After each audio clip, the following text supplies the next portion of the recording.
Welcome to Ride the Wave, hosted by me, Jeff Fisher, and co-hosted by Mark Robinson, in partnership with the Ride the Wave Foundation. Visit us at ridethewave.org, where we're dedicated to empowering their lives through free resources in servant leadership, mental health wellness, and how to find a purpose. At Ride the Wave, we believe in the power of every story, talent, and voice. Our commitment is clear: to bridge divides, unite communities, and build an all-inclusive, modern campus for those experiencing homelessness. So let's dive in and ride the wave of positive change together. Hey, what's going on, everybody? Jeff at Ride the Wave. Next to me, as usual, Mark Robinson. Hello, everyone. How's it going? Good, man. With us today is Dr. Matt. You may see a familiar face or hear a familiar voice. He was on episode 14. Welcome back. Thank you so much for being here. Thank you so much, Jeff and Mark. So Matt is a chiropractor at 100% Chiropractic in Rockaway. He has a doctorate of chiropractic. He has a master's of education, a bachelor's degree in history, and he's an athlete. So he was a college rower and also a team captain. And we're so happy to have him back to talk about how the body can thrive. Thanks for having me back. Absolutely. Let's dive in, brother. Hey, let's go. So yeah, the big idea that I want to talk about today is how we can take control of our own health. And so often we outsource big decisions to other people. And that's understandable, right? Things are complicated. And what I want to try to accomplish with today is to dispel some of those myths around health and to also empower everybody who's listening to be able to actually take control of their health and not feel overwhelmed by, oh, this is complicated. And of course, there's lots of detail and it can get complicated. But if you understand overarching principles, then you can make your own decisions. And the analogy, we actually spoke the other day on the phone. We had a nice little conference call. Mm-hmm. And I used the analogy of King Arthur in the Knights of the Round Table. And I think all of us in our life are our own King Arthur. And ultimately, we should be the person who makes decisions in our life about our life and where we want it to go. And what we should work to do is to surround ourselves with the best people possible who can inform our ability to make a good decision. Okay. But what you don't want to do is put yourself in a submissive position where you don't actually have agency and power over your destiny ultimately, right? Because I do believe that God brought us to this planet to live a powerful life, to actually thrive, not just simply exist. Right.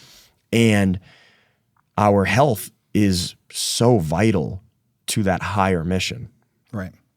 And I'm sure we all know people in our lives who their life was cut short because of illness, of not having that true vitality that I believe every single one of us is truly born to thrive. I agree. I think self-care is one of the most important things. One of the things that I personally started to do is kind of adjust and tilt the needle of where I put my investment. So instead of a lot of purchases on Amazon and stuff like that, I'll try to go to 100% chiropractic, go to a cryotherapy, massage every month, things like that. And it really is important. And it optimizes myself to be able to be forward facing the best way I can to do this, or work and, with Kristen, everything. So it really is important.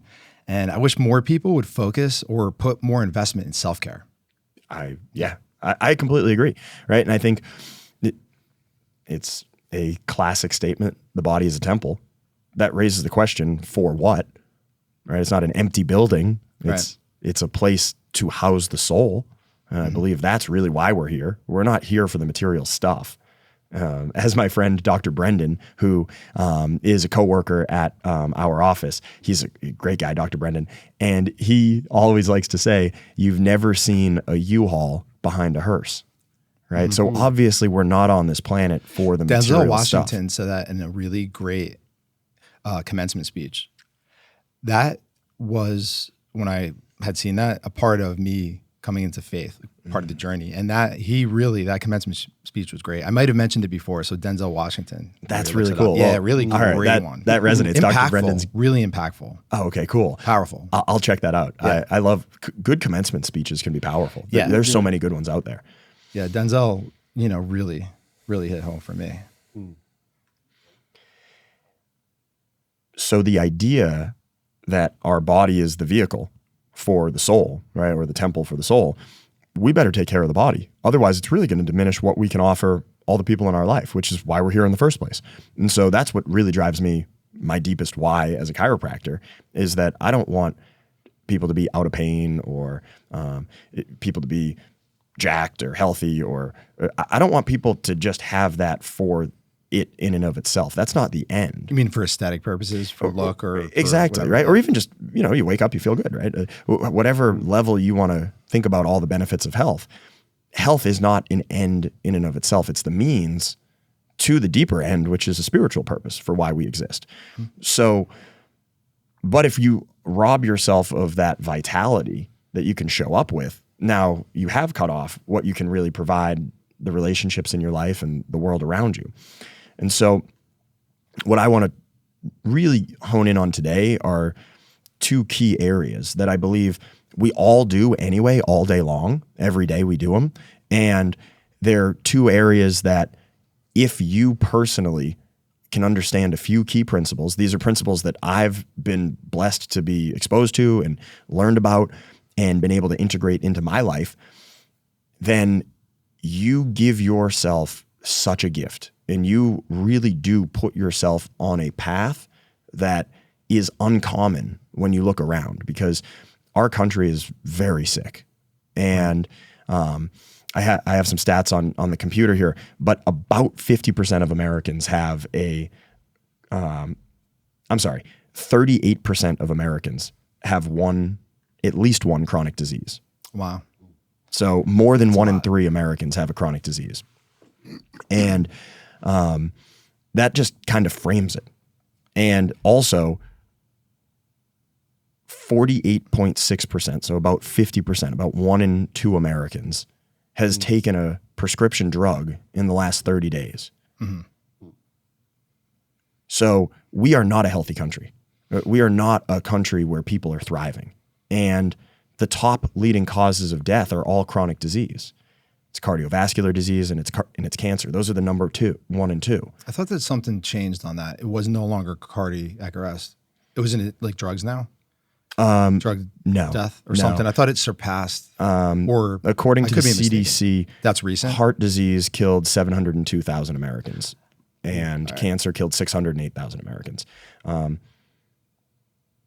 Drug use is not on there. Accidents, which count as unintentional injuries, killed about 220,000 people, 230,000 people. People driving the road, right, Mark? Nobody yields anymore. So maybe drug use is part of that accidental death. But yeah, the number 1 and 2 are cardiovascular disease, which counts as both heart attack, but it also counts as stroke, and then cancer, right? So those are the two big things that are costing lives in this country. And the core idea is that those chronic diseases that kill Americans are completely preventable. They're not historical diseases that humans faced. And really, since modernity, especially since we've done industrialization of our food and of our lifestyle, where we have exposure to massive chemicals and all the different things that really marked the last 100, 200 years, that's where we've seen the obesity increase. That's where we've seen the diabetes increase, right? And those are precursors that lead to all of the things that actually are end stage killers, like kidney disease and liver disease and cancer and heart disease. And when the organ systems fail is why we die. Yeah, and when we want to move quickly and get things off the shelf and convenient, we're no longer obviously hunting our own food, we're not gathering our own food a lot. Some people may, but yeah, it makes sense. All those things sitting on the shelves have preservatives, gums, things like that to stay together. So, a lot of times people may think, and they like the vegetable burgers, the Impossible burgers, just because they're vegetables doesn't mean necessarily they're healthy. So there's a lot of also false advertising out there. The milk, sort of ice cream, things like that a lot. 100%. And we're going to dive in detail on that. Yeah, let's do it. So the two areas that I was alluding to are going to be our nutrition and our movement. Those are two things we have to do every day, right? Every human eats, every human moves. Now, often, like you were saying, we eat the wrong stuff, right? And we often don't move enough. But many times we make it way more complicated than it needs to be. And even on some of those details, which we can go really down the rabbit hole on nutrition, but today I don't actually want to go that We'll deep. do another one. Perfect. Yeah, on that. Because that almost then, I think, creates a barrier for people making simple change. And so we're going to talk about nutrition. We're going to talk about movement. And I want to talk about some principles before we even dive in on those things. So one of the first key principles is called the 80-20 principle. And many people have heard about this. It's the idea that 80% of the outcome comes from 20% of the input. Right. And this is something that a mathematician named Vilfredo Pareto actually figured out. And it's wild. It counts for all sorts of things that you wouldn't even think. Wasn't it pea pods or peas that he noticed that?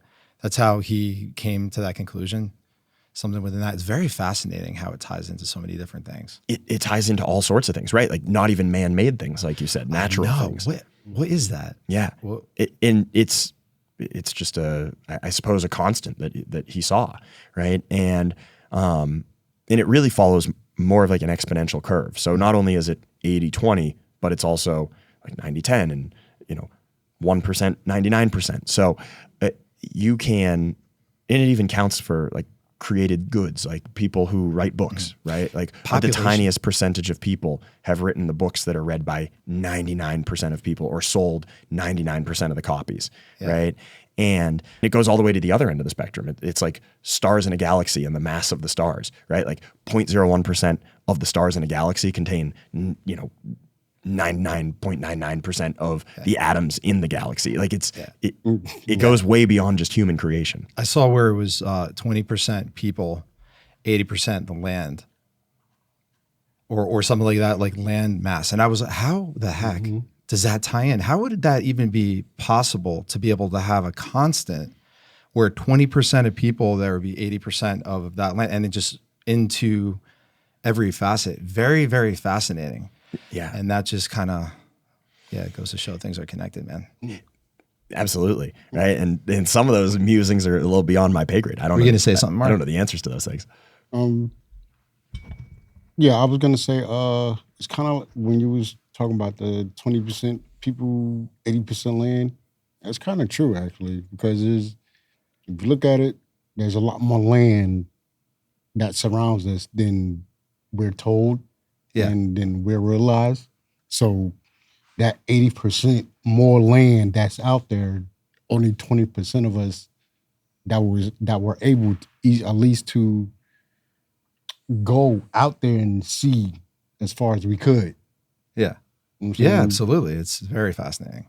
So I think the first idea is really like this 80-20% or this 80-20 principle that most people, and this is the thing I want to frame up on health, is that most people make things more complex than they need to. So you can actually get most of what you need for being healthy, really thriving, avoiding those chronic conditions with small tweaks, just getting a couple things right. And so that's true on the nutrition side, that's true on the movement side. And so first I think we'll dive in on nutrition, and that frames up some stuff on movement too. So the first idea, 80-20. It's easier than we think. And the big idea is basically on nutrition, broad level, we want to eat the food that we evolved to eat. So humans took millions of years to become a Homo sapien, right? About 8 million years ago, there was a branch point between whatever the common ancestor between us today and chimpanzee. And over those 8 million years, you get a bunch of hominids. You get a bunch of primates that become gradually more and more human. And those ancestors of ours, so 8 million years of ancestry, that really drives what our DNA is. Not the last 10,000 years of human history or 1,000 years or 200 years of human history. What if there's a reset like the Ice Age? Some disaster, flood, whatever. Right. And then it just resets, and then, something like that. At the genetic level, I could be wrong, but at the genetic level, there doesn't seem like there was a reset. Any in adjustment what completely. So there was something left, frozen, whatever, during those times that came through. So we're here. Yeah. What do you mean by something? So if it was the Ice Age, you would think that humanity would be just completely wiped out, or all animals or whatever after the dinosaurs, but yet we're here.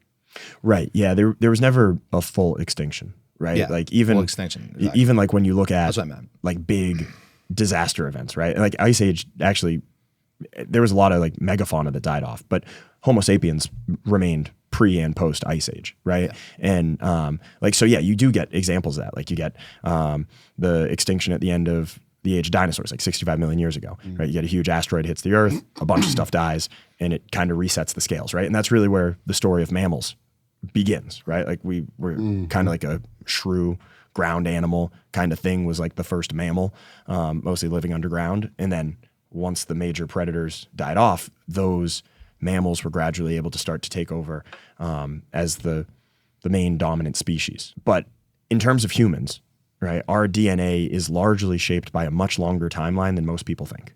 And whatever we've done for the last 100, 200, 1,000 years, 10,000 years really hasn't changed our genome a lot.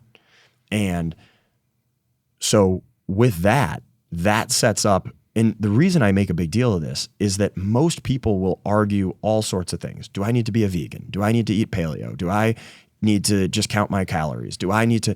And my point on all of that is that it's the wrong level of analysis. It's the wrong set of questions to ask. The best question to ask is, what is my body expecting? Period. And that will then answer those other questions. So the idea is that you have in your genes some genes that are turned on and some genes that are turned off. And then environmental factors will determine which ones express, and that's called epigenetics. You can think of that like circuit breakers in your basement, right? Some are on, some are off, and you could go over to them and you could flip different ones on and off. Our genes expected for millions and millions of years to get certain environmental inputs. And that's why we made that point earlier, that the big thing that changed in the last 200 years is that we went radically far away from what millions of years had been like. I saw a study or saw something on mice or rats, how there was some trauma in a family of mice. And that transcended, even in a distance, to where when the new babies were born, they had some of that trauma that was left over. But there were other groups, even in other areas and things like that, which I found. So that passing on that way. Right. Ultimately, that's epigenetic. Right. Right. So what is that, though? Like, are you familiar with why that would take place in mice like that? So like if they're go through such a trauma and it gets passed down through those generations and actually could affect the community without them even knowing each other. That's sort of what the study, and I may not be like 100%, I might be chopping it up. Like that is mind-boggling to me. It just blows my mind. Yeah, I think like a lot of that was looking at like blood sugar changes. Was that if like you starve a mouse or if you like put a mouse in a stressed environment, then it passes on a tendency to the next generation of mice to become more basically obese more easily because they are expecting starvation because the mother was expecting starvation and experiencing starvation. So then that changed that genetic circuit board. Right. But if you know that science, you could put out food for people to, then everybody's just going to be unhealthy and walking around going to work kind of as drones or whatever and not really wanting to, because it deflates you. So it deflates the spirit, all that like you had mentioned, which is most important for us to get to. So when you're not feeling good, you're less likely to go out, pursue your dreams, stuff like that. Absolutely. So, yeah. And convenience and quickness with the food. But still, I think there's a component of that. No doubt about that. Yeah. So let me just kind of lay out some of the like principal stuff, because I think what's most actionable for people, like we could definitely talk all day about all the challenges people face because we face a ton of them, right? And ultimately, like you were saying, like what is the best path forward? Because we do have toxins in the environment, and we have stress, and we have traffic, and we have jobs, and we have a whole bunch of stuff. We live in buildings, and like we do a bunch of stuff that our ancestors never had exposure to. And the answer probably is not to become a hunter-gatherer, right? Like that's not a likely path that all the people who listen to this podcast are going to do is, oh, let me go move to the middle of Alaska and live in a cave. No, Mark and I go. Mark right? and that's what we're going to do. That's the plan. All right, I'm coming with you. But right, so most of us have to figure out how to be basically like a modern human. But what we can do is tap into a lot of that ancestral wisdom that we should have, and that most of us are just unaware of. So the big idea is that we have millions of years pushing us in one direction of food. And basically what we did was we were hunter-gatherers. And we've gotten really far from that. So both on the nutrition side and on the movement side, we can look to that to start to answer some of those broad questions, right? If we go back to that round table concept, right? That can be one of those pieces of wisdom that we're taking information from and then making decisions and informing our decisions with, right? So first idea right there, right? We should try to do things in line with our genetic expectation, right? And that is ultimately eat a paleo diet, right? Which I brought a couple different books. I really recommend this as the first book that people check out if you're going to start to dive in and do your own research and educate yourself. It's called The Paleo Diet for Athletes. Lauren Cordain is a professor who first wrote a big white paper on Paleolithic diets and its tie to health. And then he took the information in that and was able to put together this book, which is made for consumption, right, broadly. But it takes the principles from within that academic research and brings it forward into a book that's understandable and digestible. And I read this probably 12 years ago, 13 years ago, right at the end of actually I was in grad school.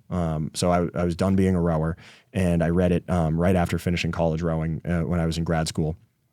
And it really informed me, and it showed me how the food we eat is our fuel.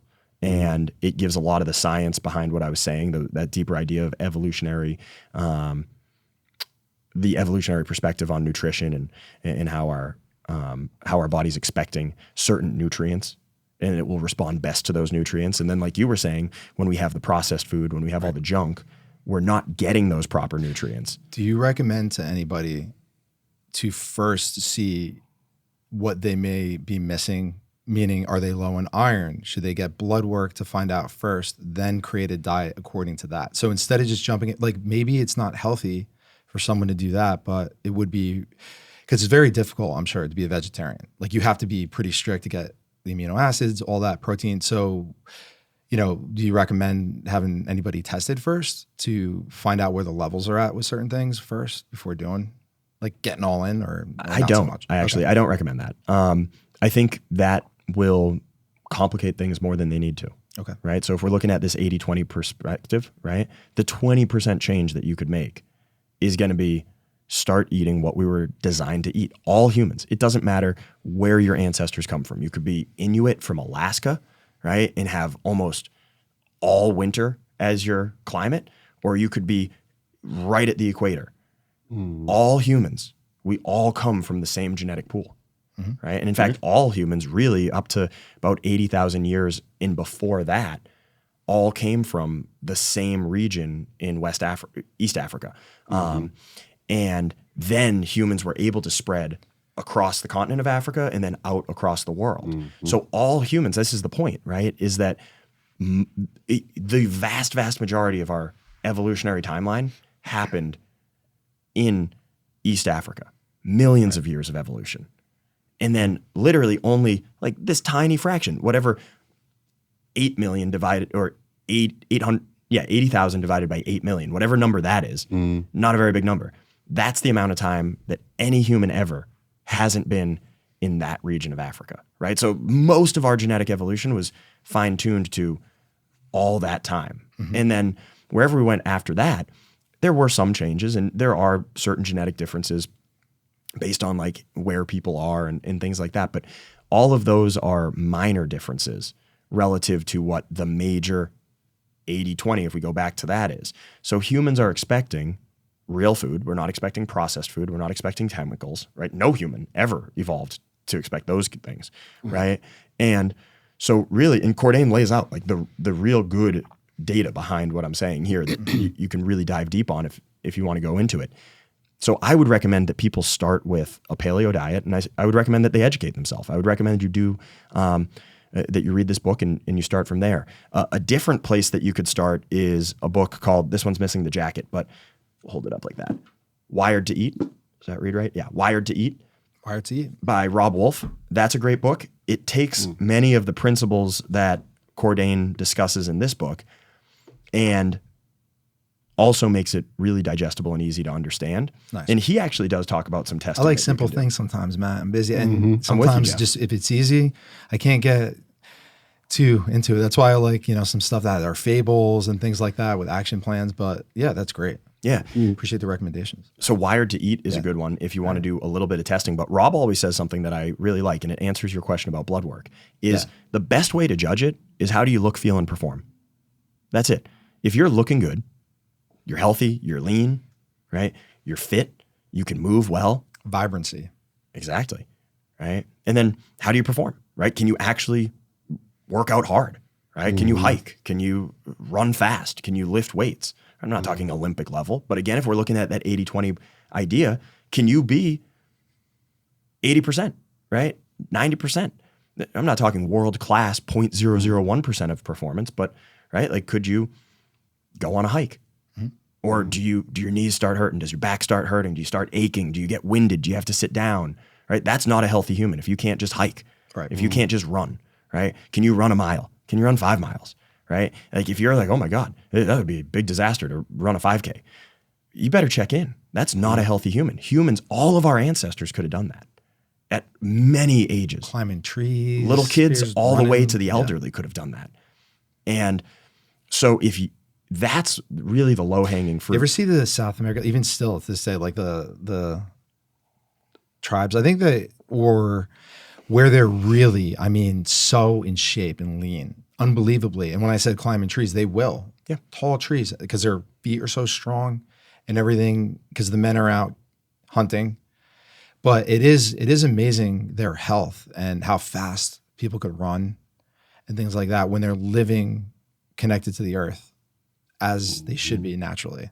That's a perfect example. That is the example that I'm trying to give. Right? That is what, for millions of years, our ancestors were like. Yeah. Living directly from the earth. That's right. Saying? Yeah. Before all the genetic food started changing and all the GMOs and all that other stuff started kicking in, it was natural food. I also think it would probably be nice, right? Like you go, you hunt with your boys, you're out there climbing trees, whatever, you bring back, your wife or women, the village gathering, and then you enjoy that meal together, dancing, celebrating every night. This is your day. That's right. And you go and you collectively together, celebrate, whether it's any ceremony, spiritually, things like that. And you really respect the earth. The meal is a blessing. We've gotten to the point where we're just on the fly, grabbing stuff at ShopRite, no respect for where the food came from, the life that source, things like that. Yeah. What's the end result? Total disconnect and then breakdown. Mark, you got something? With the 20%, with the 80-20%, as far as the nutrients, I don't know if I brought it up when we had a phone conversation, but it's like taking 20% of the nutrients from the plants and fruits and vegetables to give the body 80% or 20% of the nutrients from, the food and the fruits to get 80% results. How does it work in the fruit like that? Yeah, exactly. Is that how it is? Is it like 20% is not fruit and then 80% nutrient? Or like, what is that? Like he's saying, if it's an apple or something. That's a good question. I don't know the specific answer there. where my mind goes when you're talking about that is that you have, so broadly, right? You have macronutrients, protein, fat, carbohydrate, and then you have micronutrients, like your B vitamins and all of those things, the minerals. And then even within that, those all taper, right? So you don't need very much iodine, right? You don't need very much selenium, right? You don't need very much zinc, but you do need a lot of B vitamins. And then you need, by quantity, by like ratio, right? You need a lot of carbohydrates, or you need a lot of fat, or you need a lot of protein, whereas only you need tiny amounts of these minerals and trace nutrients, relatively, like volume-wise or weight-wise, or however you're going to categorize it. Right. So I think that probably falls into that Pareto distribution somewhere there. And what is cool is nature already has it packaged for us, right? So broadly, a paleo diet, and this is, again, like if we're talking like the simplest soundbite takeaway, is we should eat meat, fruit, veggies, nuts, and seeds. Yeah. That's it. Like that'll get you everything you need. And you don't need to make it more I complicated like than ice that. cream though, Matt. It's delicious. Hey, I do too. I love me some ice cream. But it's not going to get you jacked. Yeah, It's not going to keep you healthy. For sure. You're right. It's not going to do what you want on the big picture. So again, that's where you get into 80-20 principles, where if most of your meals are paleo, right? That's the evolutionarily aligned food that our body's expecting, then your body's going to do pretty good. And then your body can buffer against a bunch of crap, right? I mean, that's the most amazing thing is if you look at all the nonsense that is considered food, which I think the better phrase for that is food-like product. Most of the stuff you see in the store, if it comes in a wrapper or a box or whatever, it's not real. There's no tree. There's no Oreo tree, right? There's no Cheetos tree. Like those are fake foods. Right. Food-like. Food-like, exactly, right? But there is an apple tree, right? There is a cow. There is a chicken that lays an egg and you could eat the chicken, and right? Those things are real. That's real food. And that should be 80, 90, 99% of our diet, right? And then depending on how far you want to push this, right? And I kind of think of it like, what's an 80 on a test? Well, it's like a B minus. Okay. So if you want to have a B minus body, you want to have B minus health, you want to, okay, that's still pretty good. You'll pass school, right? You do pretty good, right? You could do that, right? 80% of the time, eat pretty good. 20% of the time, have some ice cream, drink alcohol, right? Whatever. But if you want to have an A body, well, probably shoot for like 90, 95% of your nutrition being high quality and 5-10% being some junk. And if you want to be the highest possible level of performance, then okay, let's dial it in. You got to cut out the crap, right? But not everybody needs to be 99th percentile, right? And that's not everybody's goal, right? And that's definitely not what I'm recommending if you're eating the standard American diet, right? And I mentioned some basic performance stuff, right? Like you should be able to do a pull-up. You should be able to do a bunch of pull-ups, really. But right, you should be able to pull your own body weight up. You should be able to push your own body weight up. You should be able to carry yourself up a big hill, right? Go hiking this weekend, right? If you can't do those things with relative ease, that's a check-in, right? If you couldn't sign up for a 5K and just go run it, I'm not saying win it, but I'm saying finish it, right? That's a check-in. You're not healthy. That is not a healthy human. If you took one of those people that you mentioned out of the Amazon and you had them run a 5K, they wouldn't think, they'd be like, why'd you make me do that? Right? Like, where are we going? Right? What are we going to go get at the end of this race? Right? They wouldn't have even thought of that as a workout or they'd just be like, yeah, that's normal life. Like, yeah, sometimes we jog from this place to that place. It's okay. What are we going to do when we get there? Right? And that's a good standard to have, right? And that gets back to that circuit board idea. Those people have the exact same genes that we have, right? On a big level, right? Of course, like, yes, you could 23andMe them and everybody looks a little different, but like on a big, broad level, those people are the exact same people we are. Yeah. But the reason that there is the overweight person driving the car on the way into Manhattan for work today, and they're depressed and they have diabetes and they, in 15 years, will develop cancer and all that person could have been just like that person in the jungle had they just lived differently. Yeah. And so that really is the idea, is that we all are meant to thrive. When you look at our skeletal records, and you know, there's burial sites all over the world that go back thousands and thousands of years, right? But there's also, cemeteries from 200 years ago, right? If you looked at those bones, the bone density, you can tell the nutritional quality that those people were eating. And obviously there's even an argument to be made that we had a decrease in the quality of our health once we figured out agriculture, that we were even healthier when we were because of the chemicals to get rid of the bugs. Not even. I'm saying like 10,000 years ago, way before Monsanto got involved and destroyed our food. I'm saying like just the fact that we went from eating meat and hunting animals and truly having that paleo diet to then incorporating the grains and the legumes and those processed things. Alcohol we invented at that time. All of those things, that actually had a decrease in the quality of our health. There was like corn, things like that, grain way back. It's not good for you. So it wasn't, 10,000 years ago, they weren't none of that. You think like they weren't eating any kind of meat? It had not been domesticated. Okay. Yeah. Yeah. So humans under like the standard historical, archaeological, right? There's always contrary stuff. And I'm open to some of the contrary ideas there too. But no, under the standard premise is that pre the end of the last ice age, we did not have access to agriculture. And we figured out how to domesticate plants post-agriculture or post-ice age, right? So over the last like 8 to 10,000 years, we've figured out agriculture. And there's a huge difference though between what people ate 200 or 500 or 2,000 years ago for agriculture versus what we consider agriculture today, right? So like if you took like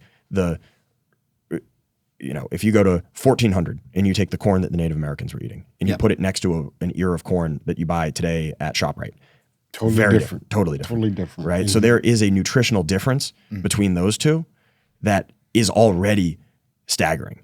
But if you even go beyond that to before we ever figured out how to domesticate corn, even the kind of rinky-dink corn that we had 500 years ago, 600 years ago, there was even better health that those humans had before that. And I've got a cool chart here that maybe we could put in the podcast later, but I can at least show it to you that shows human skeletal size and human skull size. So I got this from Paul Saladino. So before humans figured out agriculture, our skull volume was actually larger than it is today. And so this one shows this, and I'll show this to you. So the pre-agricultural man on average was 5'9" when they look at the skeletal record. So right, like 10,000 plus years ago, when you look at all the bones, the average height was 5'9". When you look at post-agricultural man, so you go 10,000, 9,000, 8,000, those bones, the average height was 5'5". So we lost 4 inches of skeletal height. And even at that point, you begin to see. So when we deviate from what millions of years had gotten us, you start to see an increase in cavities, tooth decay, loss of enamel. You see an increase in different communicable diseases. You see a change in the quality of wound healing. The length of the bones get smaller. That's shorter. That's why we got smaller. So there is actually good evidence to be made that when we were living as hunter-gatherers, we had the most well-tuned nutrition for what our genes were expecting, because they counterplayed, right? It took millions of years to make those changes, and that was what we were eating across that timeline. So both were pushing on each other.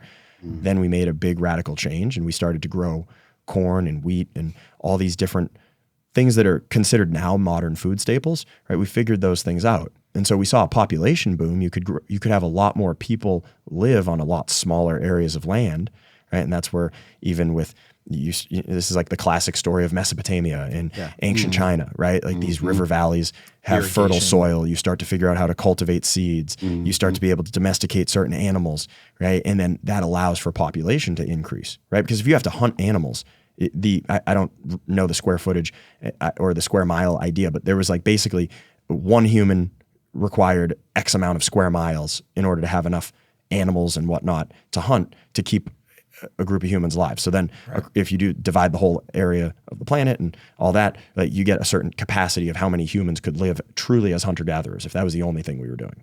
right? Okay. But once so it brought people together more. you could increase per population, having- right? Instead of just being bands and tribes of humans kind of running and hunting That makes sense. animals and seasonally migrating and that type of pattern of lifestyle. Yeah, when your food's right there, you could all hang out around it. Exactly. Opposed to going out and getting it. Exactly. So you could increase population density, which allowed the human population to increase dramatically, but the health of those individual humans was actually diminished, right? Which is a counterintuitive idea. People don't really get that yes, you could have more humans on the planet, but those more humans are less healthy. And that's even true today, right? Because then we figured out in the last 100 years really how to change the food system. Yeah. We figured out how to genetically modify and use chemical fertilizers. And now all of a sudden the density of the planet's population has gone way up, right? We're at like 8 billion now. I think 100 years ago, we were under 1 billion. Yeah. So we massively increased the size of the human population. But then all of a sudden, now you get a huge rise in all of the other chronic diseases that we started this podcast off. Wow. Yeah, it's amazing. So what's the way out? What are some of the principles for people so they could take actionable steps to be able to, within also too, Matt, the realm of having a busy life? Mm-hmm. You have Junior, right? Yeah. 1.5. Yeah. Congratulations. Okay, he's getting big. Congrats. 1.5. Thank you, Mark. Little Matt Jr. over here, 1.5. So Shout out to you're Matty busy. boy. You're a busy guy, man. You're going. So for people that are on the fly doing that and the principles that you're speaking, how does that segue into helping them Yeah, definitely. get out of this? First, knowledge is key. Mm-hmm. You have to know. Thank you for the book recommendations. Now we know, what can we do? What can we do? So broadly speaking, we want to eat as closely aligned to what our genes are expecting, which would be meat, which includes muscle meat, includes organ meat. I highly recommend a good organ supplement. I use Heart and Soil. I think that's an amazing brand. Then, so meat, which also includes fish, right? Includes organs, includes eggs, right? So basically animal products. Dairy is kind of an asterisk. People can tolerate dairy to different degrees. Mm-hmm. Some people tolerate it really well. Some people are lactose intolerant. So I would recommend, if you're going to do dairy, to be looking for raw dairy when possible, which now that's a whole nother argument about the food supply and all that. It's actually illegal to get pure raw dairy in most states. New Jersey, you're not allowed to buy or to sell The raw Amish, milk. you can't get MPA, you can't get raw milk because it'll make people that aren't used to it sick. Or it can. I don't know how true that is. You think it's Now BS? that's maybe the messaging, but I'm not sure if there's a lot of truth behind the message. But that's kind of outside my realm of true But competence. So will I don't it, wanna if go you too just hard on drink that. right now, like you go right and you just drink raw milk and you're not used to it, will that make somebody sick, or is it increase If you're lactose substantially? intolerant, Or not even? Why would they, I guess. Or not, you can move on. I don't know for certainty. Yeah, but, that's okay. I mean, It's all good. take it like this. Breast milk is raw. Babies drink breast milk, right? It's not pasteurized. Nobody pasteurizes the breast milk before they give it to their baby, right? And in fact, there's a bunch of proteins and nutrients that do get broken down when you pasteurize. Pasteurizing is heating. And the concept is you want to kill off the bacteria that's in it. Yeah. Now, obviously, we could have a big discussion of the gut microbiome. Yeah, for and time eating purposes, fermented though, food after and all that. dairy, But and yeah. then what else? So dairy is kind of an asterisk. People tend to tolerate dairy at different levels. So if you tolerate dairy well, go for it. You can include it in your paleo diet. If you don't tolerate it well, just cut it out. And things like hard cheeses, things like that, usually are processed better. Goat cheese, goat milk is usually tolerated better than cow milk. So there's ways to tweak it. But again, these books will actually dive deep and give you that. Yeah. So broad level, animal products, mostly meat and eggs. Then you want to eat vegetables and fruit. And then you want to eat nuts and seeds. And that's your categories right there. If you eat those things, right, spices, all that stuff you can include, like garlic and stuff like that, oregano, thyme, rosemary, all those things you can put on your food to flavor it and make it really good. That is what we should be eating. And what that actually means is that most of the stuff at the grocery store you can't eat, but there's the classic idea, shop the perimeter, right? Most of the stuff on the outside of the store is perishable and what you should be eating. But from there, yeah, you can go wild, right? And most good meals, I mean, I don't feel like I miss out on anything. Like, of course, I do eat ice cream sometimes. I'm a sucker for Oreo ice cream. Could you? Right? So Never 80-20, thought. Did you believe right? that? You got to live a little. Yeah, right? you do. It's important. And then also it goes to what your goal is.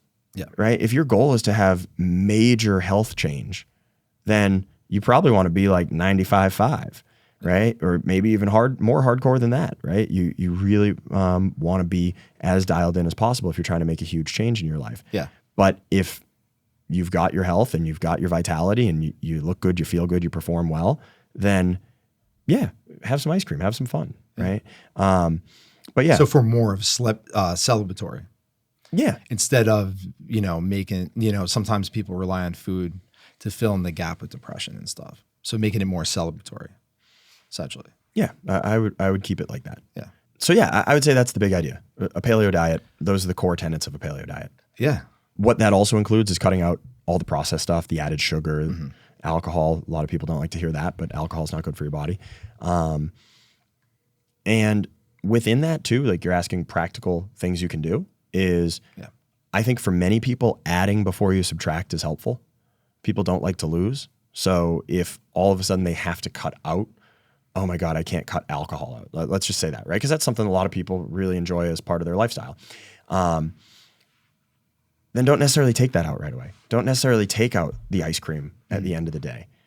But before you have the ice cream, eat a big steak, right? Have a big salad with it, eat some fruit, eat some berries, right? Do those things first. Yeah. And then by the time you get to, I'm going to have a bowl of ice cream for dinner or for dessert, right? Don't have it for dinner, have it for dessert. You're already going to hit your nutrient requirements, and that actually hits your satiety signal. Yeah, and there are alternatives too. Like because I could get sweet tooth rabbit hole and eat ice cream, things like that, chocolate. Kristen, for example, is a very good influence. Just making adjustments like some yogurt with some honey, some granola and fruit, something like that, or just maybe a little whipped cream with some fruit, opposed to me eating a bowl of ice cream. So something like that is very helpful. And then, it's interesting when I started doing that a little bit and knowing that I'm working out at the same time, I'll naturally it'll easy because you're still, it's sweet. It's good. It's kind of like, for me, time-wise, I just don't do it. So taking the time to do it's tough when people are on the fly, but it's worth it. It tastes good. Just sitting there with that, fine with it. Yeah, and we can definitely talk meal prep. We can talk a lot of that strategy maybe on the next episode where we dive a little deeper to give more of that. But I would say just broadly, like high level, right? So people have something to take away, and then we can dive in on some movement before we wrap up. But the big idea, right? Meat, fruit, veggies, nuts and seeds. That's what you want. Avoid the grains, avoid the sugars, avoid the processed food, all that stuff. Check out these books. They'll give you some good runway there. On the movement side, again, it's actually simpler than we think. We don't need to work out for hours a day. We don't need to run a marathon to stay fit. We don't need a lot of that stuff. Honestly, a good phrase I really like, and this is why I started with nutrition, abs are made in the kitchen, not the gym. So true. That's the toughest part right now. That's right now. When I'm working out, it's half the battle. More than half the battle is diet right now. And of course, being 42, it's all sitting in here. So it's very difficult to get it off. Yeah. And you'll never out-exercise a bad diet evolutionarily, right? Like if we go back to that evolutionary lens, right? Because that's why I gave those two principles up front is like when you're making your own Knights of the Round Table, right? 80-20 should be one of those principles that it's actually, you don't have to make it more complicated. You don't have to do more, this overwhelming amount that is paralysis, right? Where you're like, oh my God, there's so much to do. I'm not even going to bother changing, right? Start with some simple stuff. Start with a paleo diet. And rather than all the blood work and stuff like that, you're going to get lost in the weeds. And then the same thing on the ancestral health approach, right? That's like the why behind why eat a paleo diet rather than try this diet or that diet, Mediterranean, this or that. No, just eat what we were designed to eat. There's no fad diet. Mm-hmm. There's none of this. It should be nutrition, not even a diet, right? Because what are the first three letters in diet? Yeah, right? Nobody wants to die, right? So you cannot maintain a diet long term, right? Like a diet by definition is the restriction of calories, the restriction of certain foods. that's not long-term sustainable. It's a negative condensation on dieting. I get it. Right? Instead, it should be you eat what fuels you. And what does fuel you is all the foods I mentioned. And what breaks you down and slows you down is all the stuff that most people usually eat. And then that's why we have the chronic disease epidemic that we have. And then you see the health outcomes that we do have. So, but just to close out the idea on you can't out-exercise a bad diet. If we could out-exercise a bad diet, we all would have starved to death a long time ago because we had a ton of movement, right? Like you think about the people that we mentioned, like the more like the people living in the jungle or the people who live more like a hunter-gatherer modern day lifestyle. Those people work out a lot. And it's not like they're swinging kettlebells and running on the treadmill, but they're just to live life, to get the food, right? To process the food. They have to burn a lot of calories to do that, right? If you ever watched the show Alone, have you guys ever seen the show Alone? Mm-hmm. I don't know. It's a cool show. Basically, the premise is, Mark, do you want to recap the premise of it? I saw you nodding emphatically. Yeah, Alone is is like you're like a lot of our ancestors back then, like Dr. Matt said, like living in the jungle, and back then you had to physically go out and hunt for your food, and sometimes you would do it alone. Mm-hmm. So that's basically what the show is. Like you're out there alone. So it's bringing it back to. I gotcha. Yeah. Oh, nice. You're out there alone. You gotta come up with tools. You gotta make your own tools to go hunt. Gotcha. You gotta make your own shelter to shelter yourself from the bugs and the rain and the weather, and you're doing everything alone. Gotcha. Like a Naked and Afraid. Yeah, it's a survival game show basically where the last person to survive wins the money, right?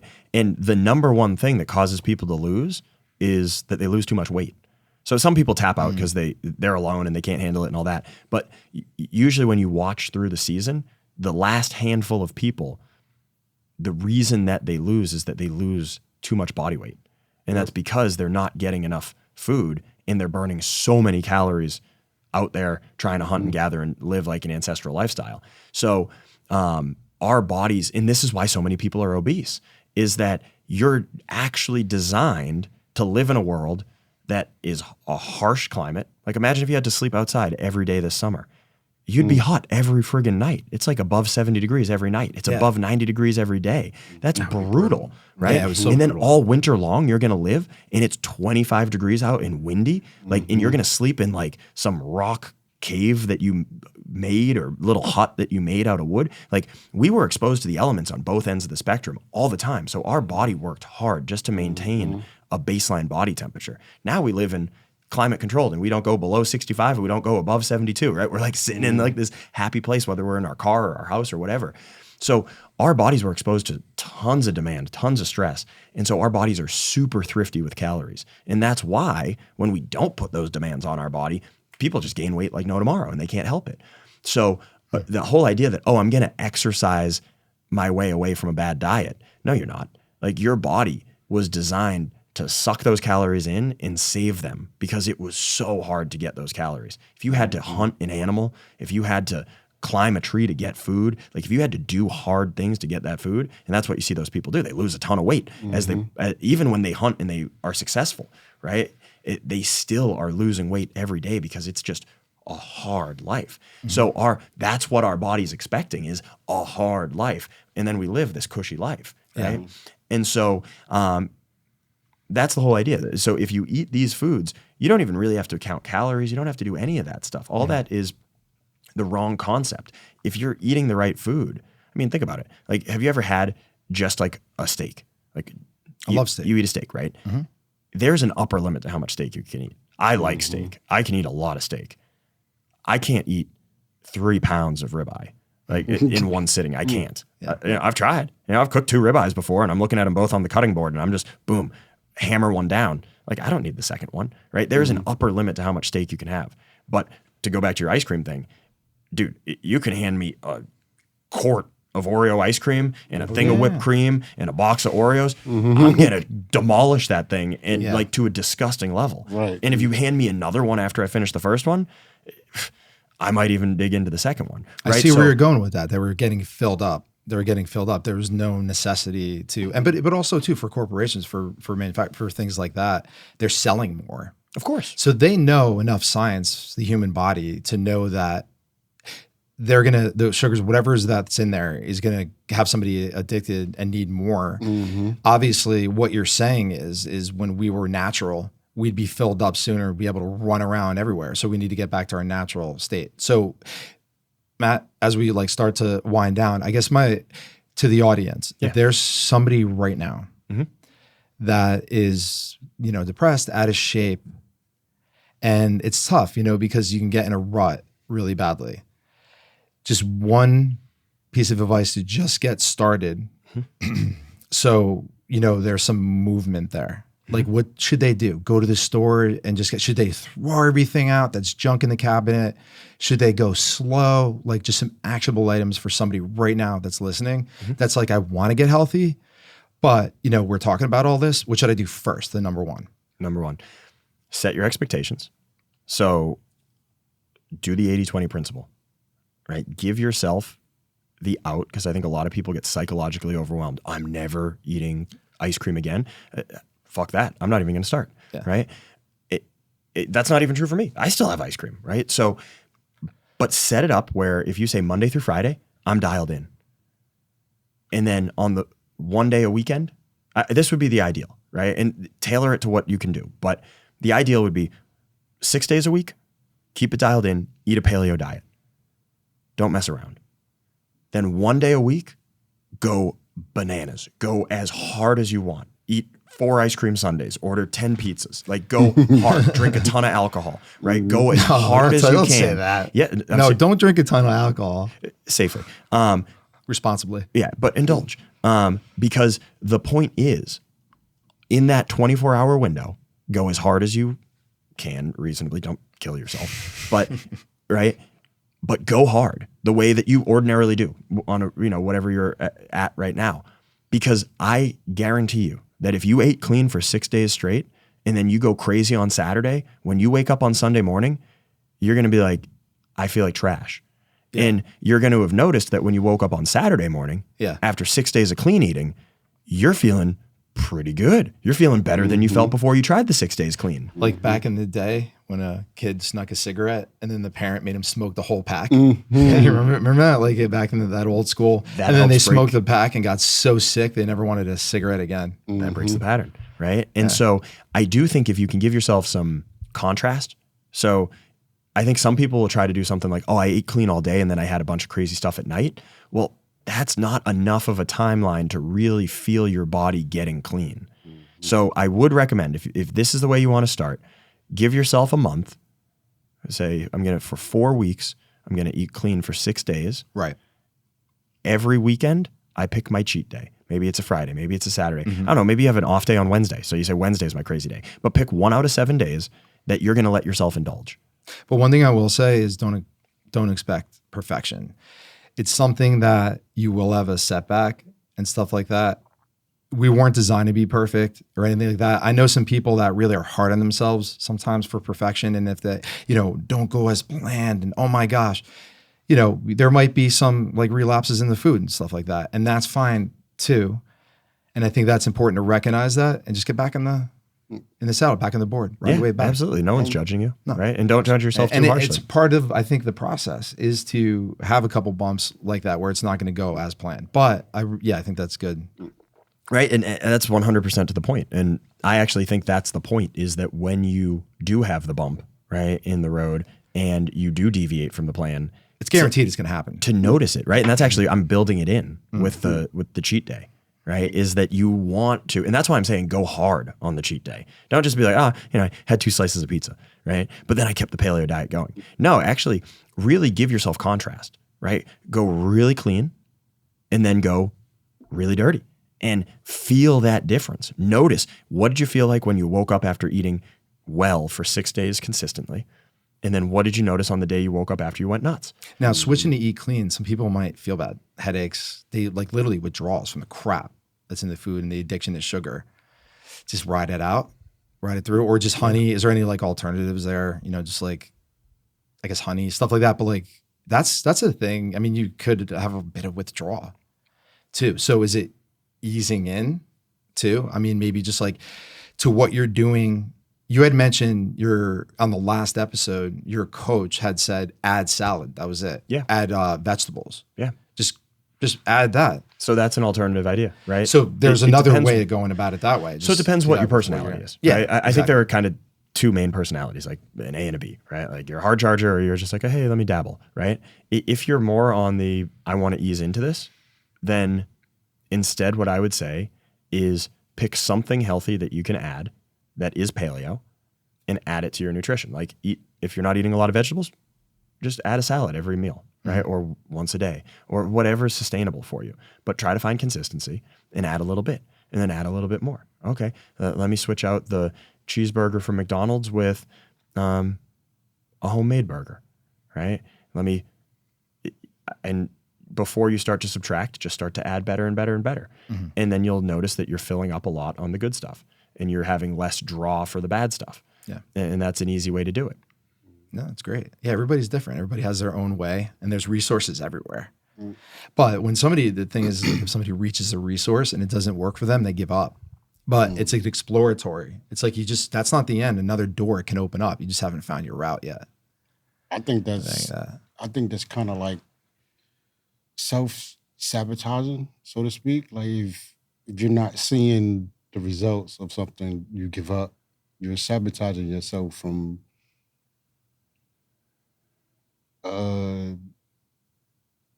I guess going further than when you stumped yourself.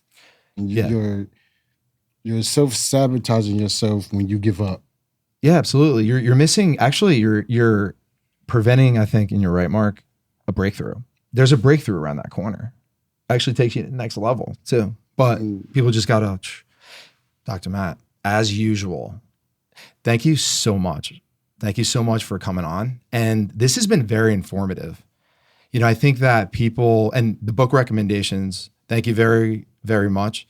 Guys, check out the books that Dr. Matt recommended. You will probably get some value out of them. He is the man. And so we'll do a deeper dive on some other stuff. Food. Absolutely. I have a feeling you're going to be back a bunch of times, my man. Absolutely. Really appreciate you. Thank you so much, Jeff. Thank you so much, Mark. Yeah, what you bring to the table. You're a true friend, 100% chiropractic. Go see Dr. Matt. I saw him. I had tangible results, right? We looked at the x-rays. So I had some curvages and they're getting better. Actually, I'm not going to lie. It's a little sore. And I haven't been there in a while because I got to re-up the package. Just saying after this. Hey, we'll take care of you. Jeff, thank you.